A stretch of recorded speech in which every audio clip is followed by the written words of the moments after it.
It's the mid-90s. Super Nintendo and Sega Genesis were the two big competitors. The 16-bit era was coming to an end, while the next generation consoles were on their way. The Sega Saturn, the PlayStation, and the Nintendo 64 were ready to hit the scene. The graphics were getting better, and video game companies were racing their technology to a never-ending finish line. During the ongoing delay of the Nintendo 64, Nintendo announced a new product to fill the time and continue their successful line of portable game systems, beginning with the Game & Watch games and the Game Boy. The product, originally dubbed VR32, would become known as the Virtual Boy. It made use of 3D technology where each eye would see two separate screens and create the illusion of three-dimensional depth. Virtual reality seemed like the way of the future. Just the idea of feeling like you were in the game was an awesome concept, but instead, it turned out to be the grand motherlode of shit. The first problem was that it was marketed as a portable system. Yeah, portable. My ass is portable. You could barely find a comfortable way to play this big red ugly piece of shit at home, let alone bring it somewhere. Like you couldn't play it in a car or something like that. And come to think of it, you wouldn't want to play this thing in public anyway. You'd look like an asshole.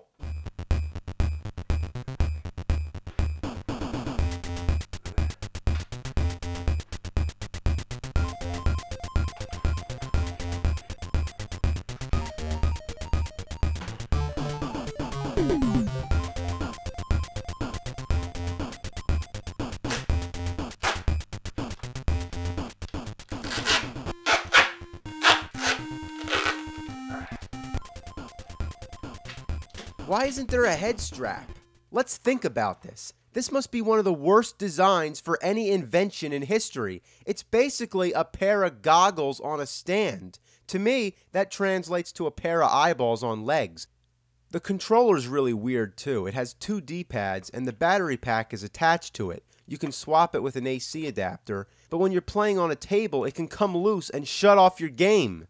The 3D effects are hard to focus and they strain your eyes. There was even a warning on the box that said it could cause headaches and seizures. That's great, right? It's like the cherry on the shit sundae. How would you like to play bad games and have a headache too? But before I say the games are bad, let's take an honest look. Unfortunately, the only way I can record these games is to zoom into the eyepiece, so please excuse the guerrilla-style videography. Let's begin with Mario's Tennis. This was one of the first Virtual Boy games to be released, and it's usually the first one that most people have played.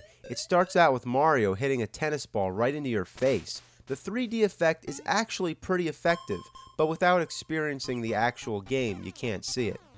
Now, the main thing that disappointed everybody right from the beginning was the fact that the games are all in red and black.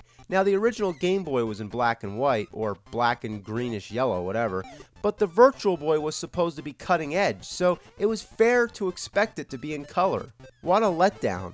Now, as for the game itself, it's just tennis, but with a selection of Mario characters. Not bad, but nothing special. The big problem for me, personally, what the hell kind of virtual reality game is this? I don't feel like I'm on the court interacting. I would have expected this to be in a first-person perspective. The whole idea of virtual reality is to simulate the experience of the game like you're actually in the environment. It's supposed to feel like reality, hence the term virtual reality. Here's another one, Galactic Pinball.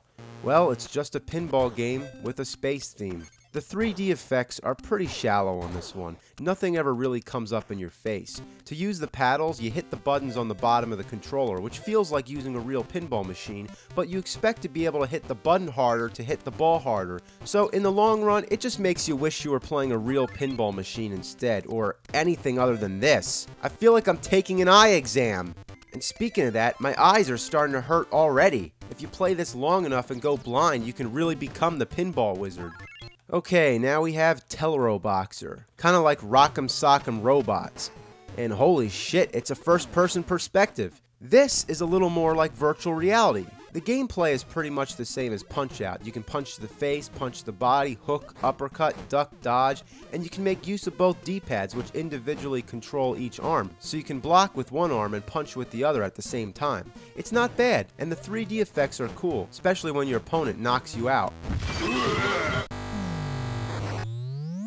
Next up, Red Alarm. Well, red is right. All the games should have had red in the title.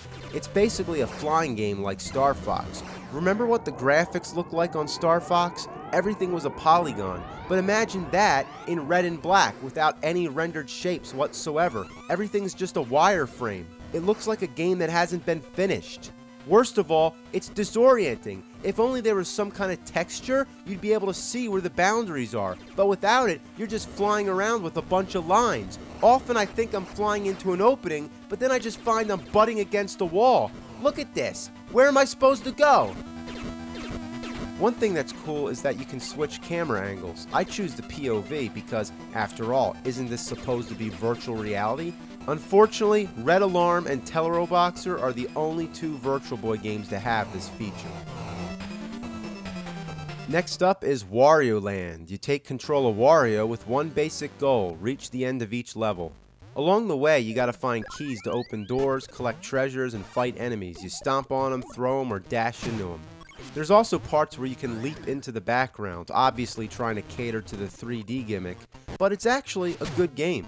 Damn good. But only one problem. It's on Virtual Boy. Next we have Panic Bomber. It's a puzzle game, and a decent one I might add. Basically things fall down and you gotta match 3 of a kind in a row, in a column, or diagonal. The matched pieces disappear and you get bombs. When a lit bomb falls, you can use it to blow up the other bombs. Now, I have one question. Why in the holy mother of fuck does this need to be on Virtual Boy? It's a puzzle game. This is the kind of thing that belongs on Game Boy. Not only is there nothing remotely 3D or virtual reality based, you can only play it alone. Aren't puzzle games most fun when you have friends to play with? Well, Virtual Boy actually had an extension port for a multiplayer cable. It would have been used to link 2 Virtual Boys, much like the Game Boy did. But the only problem, they never released the cable or made any games that supported it because the Virtual Boy sucked so hard it was retired before such a thing could be released. Next, we're up to Mario Clash. Every Nintendo console had its own definitive Mario title, and this, you would hope, would be decent. But what you get is basically a remake of the original 1983 Mario Bros. Arcade. Each level is just one screen, and the goal is to knock out all the enemies, except for the Koopas. You stomp on them and use their shells to throw at the other enemies. Some of the enemies, like the ones with the 3 spikes on their back, have to be killed from a distance. So it's basically Mario Brothers with the background and foreground. What bothers me about this game is just one simple problem. They swapped the buttons. B is jump and A throws shells. How did they fuck up the controls for a Mario game? Why change what we grew up with? Why change what's been firmly planted in our brains since childhood? There's also a bonus stage, and look what we have here, texture. It's nice to see a floor that's fully rendered for once.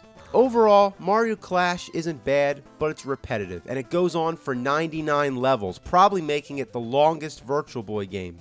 And since it causes eye strain, it shouldn't be finished in one sitting. Next, Nestor's Funky Bowling. Any subscriber to Nintendo Power knows who Nestor is, and this is probably the only game he's ever been in. All I can say is, it's bowling. That's what it is. But I don't know what's so funky about it. It's just an average bowling game with the same 10 pins over and over. The animation on Nestor's reactions is pretty fun to watch, but other than that, there's not much to say. Okay, next is Virtual League Baseball. You bat, you run, you pitch, you catch, you run, you throw. It's baseball. The music is pretty cool, and you get a nice 3D effect when it shows the field. Kind of like you're sitting in the seats, almost like a virtual reality feel. When it comes to batting, the hit detection is kind of awkward, and when you're in the outfield, it's like you need a microscope to see the players. It's such a strange sensation to be controlling sprites the size of ants. Kind of like North and South on NES. Now let's do Vertical Force. This one is a 2D shooter, kind of like Galaga, 1942, or R-Type. It's a genre that's classic as a good old TV screen. The only 3D part is that you can switch between 2 different altitudes, so it's kind of like 2D 3D. Sometimes you gotta fly up or down to avoid obstacles, but most of the time you can just stay where you are. The 3D effect isn't even that deep anyway. This is another perfect example of a game that doesn't need to be on Virtual Boy. Next is Golf. That's it, just Golf. Of all the games with this title, I'd stick to Golf on NES. You pick your club, you line up your shots, and that's about it. Just the idea of playing an 18-hole course on this makes me sick. The graphics are decent, but they beg to be in green and black rather than red and black. Well, it would be nice if it was in color, but let me tell you, if there's one color that I imagine when it comes to golf, it's fucking anything but red. Next, we have 3D Tetris. Now, anyone who's familiar with Tetris will immediately understand the concept. Blocks fall down, and you have to put them together without leaving gaps. Anytime you fill a whole row, they disappear, and the only difference is that it's in 3D, but that means it moves along a lot slower because there's a lot more space to fill. The A and B buttons turn the blocks around in the second dimension, while the right D-pad flips them in the third dimension. The left D-pad moves the pieces around to where you want to drop them, and it works quite well. 3D Tetris and Teleroboxer are the only two Virtual Boy games that use both D-pads to do something different. Until the blocks drop down, they're transparent and they have little shadows to help you tell where they're going to land. Also, the layout keeps moving, so they basically tried everything they could so that you won't get confused, but still, it's a little hard to tell what you're doing. The 3D aspect isn't even very unique. They could have made a game like this on just about any other console at the time. While the Virtual Boy does place parts of the graphics in front of other parts, the blocks here are just two-dimensional shapes drawn to give the feeling of the third dimension without actually doing so. It's like if I just draw on a piece of paper. There, that's 3D. I'd say just stick to regular Tetris. Well, now we save the worst for last. It's Waterworld. Now, let's just stop for a moment and take this in, okay? Waterworld on Virtual Boy. It's like puking on a pile of shit. Alright, here we go. Ocean presents Waterworld. How ironic. Well, as far as the graphics go, too bad they couldn't use the color blue. I mean, they had two choices for the water. It could have been red or black. Well, at least they chose black, because if it was red, we'd be calling it Blood World. Either way, it looks like shit. The object of the game is just to shoot everybody and rescue the people. It's basically a remake of Defender. There's not really any goal other than getting a high score, which really helps since it doesn't save any data. There's actually a 9-player mode, which I honestly find hard to believe. Could you imagine passing the Virtual Boy around a room to 8 other people? I'd rather drink Kevin Costner's recycled piss water. Waterworld is the only movie-based game on Virtual Boy, and doesn't it seem like a match made in heaven? It's a perfect analogy. An over-budget, overhyped movie turned into a game on a gimmicky, overpriced anal atom bomb of a console exploding with diarrhea. Well, that's it. The Virtual Boy was such a flop, it died in less than a year. Yeah, and I didn't pick these games. This is all of them. I just reviewed every Virtual Boy game to be released in North America. That's right, I am holding the entire library of games for this piece of shit in my one hand, with the exception of Jack Brothers, which is rare, expensive, and probably not worth jack shit. It's time for an update, because now I have Jack Brothers. Thank you very much. It's like I talk about shit and somebody sends me shit. So let's give it a look and make this whole episode complete.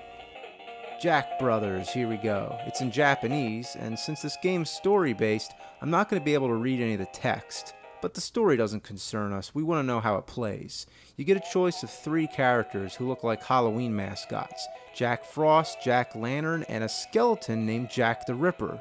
He's the coolest character, but his attack is just a sword, while the rest of the characters can shoot projectiles. That's real deceiving. It's almost like they planned it that way. Obviously, you're going to pick the fucking skeleton, but they give him the shittiest weapon. So it plays like a typical overhead view, where you have to fight monsters, collect keys, and find an exit before time runs out. Instantly, it reminds me of Gauntlet, and that's not a bad thing. For such a rare game, it's not half bad. But it doesn't utilize the Virtual Boy in any unique way. It goes 3D a little when you drop to a lower platform, but overall, it just comes down to the same thing. This should have been on Game Boy. This has nothing to do with virtual reality. I don't feel like I'm there. They didn't even try to make it virtual. Instead, they were just jacking off. And that takes care of the whole Virtual Boy catalog. Now, to be fair, most of the games are okay, but they're the same kind of games you might as well be playing on a regular TV screen. I mean, they tried to take advantage of some 3D elements, but this wasn't called 3D Boy. It was called Virtual Boy. They didn't even attempt a virtual reality concept. What it needed was some first-person shooter games, like Doom. That would have been awesome. Now, it's been about 10 years. The technology's gotten better, but nobody really gives a shit about virtual reality anymore. And maybe that's for the best.